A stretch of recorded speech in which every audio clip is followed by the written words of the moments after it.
Yeah, hi everyone, welcome to Emsley Lodge for another week. Had a couple of runners down at Warrnambool through the week that are probably worthwhile following. Interesting, you take two horses to the races and they're 50 to 1 and both of them run really good races and they could almost win their next start, these two horses. Horse called Redivo, he was great. First up over 1700, he's set for the Jericho, so that's 4,600, so it's an extra 3,000 metres on top of whatever he ran the other day. But he just got back as we thought he would, but he ran home good. His sectionals were good and through the line were good. So he jumped straight up to 2,400 metres at Geelong in a couple of weeks, and I reckon he'll be all over that sort of race. He seems to be going really well, and he's progressing exactly where we want him. You'd arguably sort of say he's almost going better than he was last year, so fingers crossed there. So, I thought he was really good, old Redivo. Horse called Racy Casey. We were a little bit strapped for trials for her, so we took her to Geelong races the other day and just rode her quiet and had her hitting the line. I thought she was good. We then took her to the races the other day, and I probably made a mistake going back to the 1,000. I should have stayed at the 1,100, and she was just ever so slightly burnt for speed.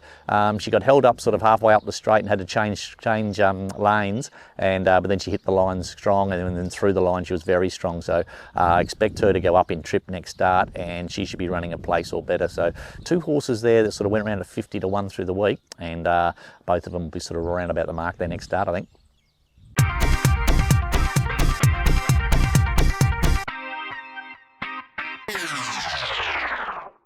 Got Lulu's Choice in a couple of spots over the weekend. I've got her in a border town only because she just keeps getting balloted here in Victoria.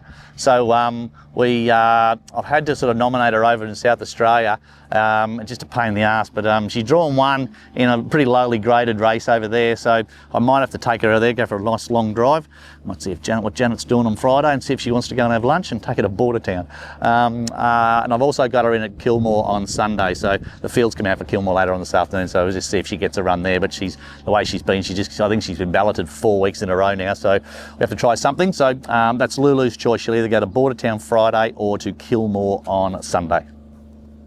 Bo Cougar goes to Kilmore Sunday, 2,000 metre race, perfect. Blinkers go on, given her a couple of good sort of solid gallops in at the track this week, and a couple here at home, and I think she's going as good as she can go. She'll be a big price, and she'll run a hell of a lot better than what her price says. Lovely sound, eaten well, and track works good. So going into a lowly graded race over 2,000 metres at Kilmore, expect her to run a really good race and can certainly run a place. That's Bo Cougar. That's on Sunday at Kilmore. Got El Sordo in at Kilmore on Sunday. His run the other day at Wangaratta was very good.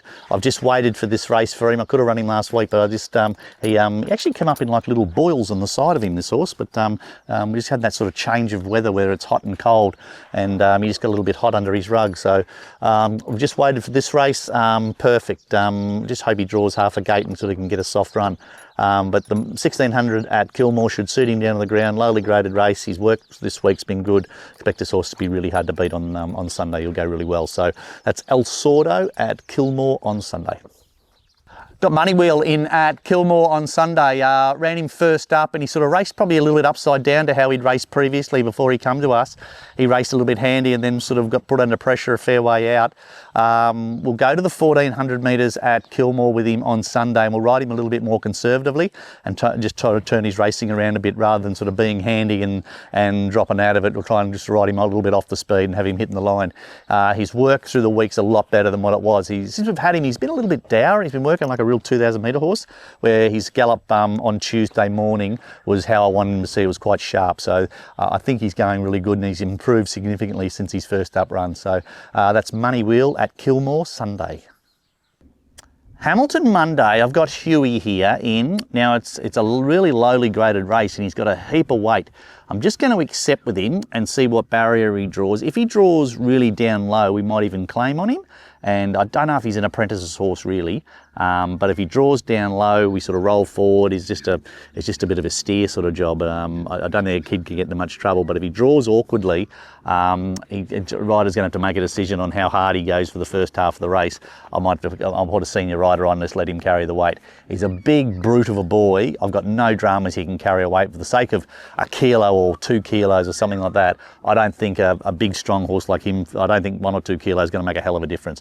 6 or 7 kilos might, but I don't think just a couple of kilos. So I'm quite happy in a lowly graded race to let this horse carry a heap of weight. If he goes well for an apprentice, well, that's even better, because we can keep claiming on him and run him in lower graded races. So he's going to hit his mark, this horse, when he gets up in grade, but he's going good. He's nice and happy, lives life out here in the paddock all day. So that'll be Huey at Hamilton on Monday.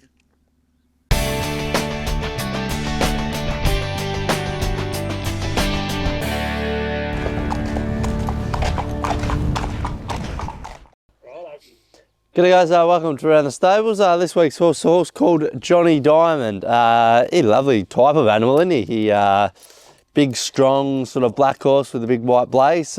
Yeah, he's certainly a good looker. He's a horse that he's probably had more problems than most horses. Fortunately, he had to have scintigraphy on one of his hind legs. He fractured his tibia, so he had a long time off there, and then he hurt his tendon as well. It wasn't bad, but probably bad enough that, you know, we needed to tip him out and give him a good break. And yeah, I think the break has done him the world of good. He seems to have matured up into a lot stronger horse. He's always a horse that has sort of probably lacked a bit of strength behind, but he seems, every prep that we've sort of brought him back, he seems to have strengthened up, and probably with that, his times galloping here at the farm have certainly got better, and he's a lot more keener, and yeah, I think he's growing into a nice horse, with a horse that's had a few problems. So we've given him a couple of trials. We haven't done much with those trials, given his history. We've sort of just let him sort of come out. He's a hard horse because he jumps and he sort of finds himself sort of in a good spot early, but we sort of haven't knocked him around in those trials, and just sort of let him sort of, you know, follow him around. So horse that, yeah, if you watch him go out in the track of a morning, like Jason's riding a rodeo horse, he gives him sort of certainly a hard time going out in the track, but sort of once he gets into his work, he beautiful, carries himself in a really nice frame, and yeah, he's a nice horse to watch work. So probably give him another Colac trials in a couple of weeks. So give him a trial there, and then yeah, I wouldn't imagine we'd be too far off going back to the races. Probably step him up over sort of, you know, 1400, something like that first up, but I'd imagine he'll get to it, you know, he'll be a sort of mile and a quarter horse, you know, mile and a half horse, but yeah, nice enough horse that yeah, I think if he gets his head around racing, I think he'll win a few races. That's Jonii Diamond.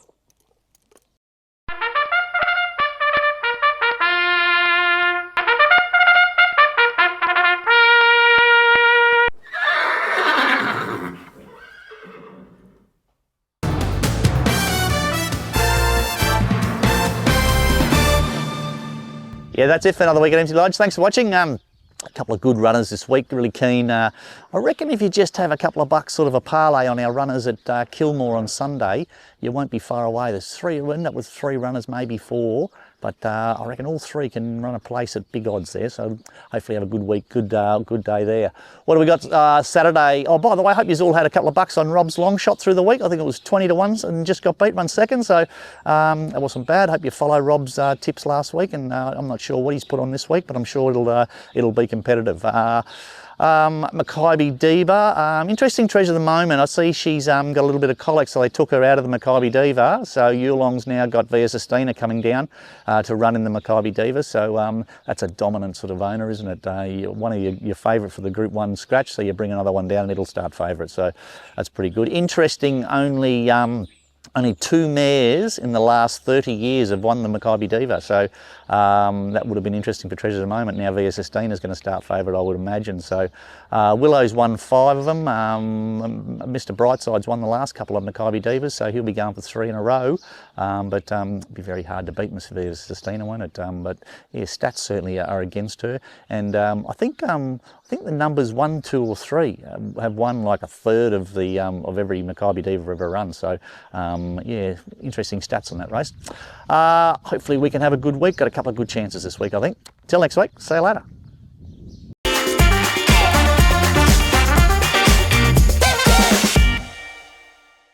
On Sunday, where he should go really, really well, and his form before we got him was really strong.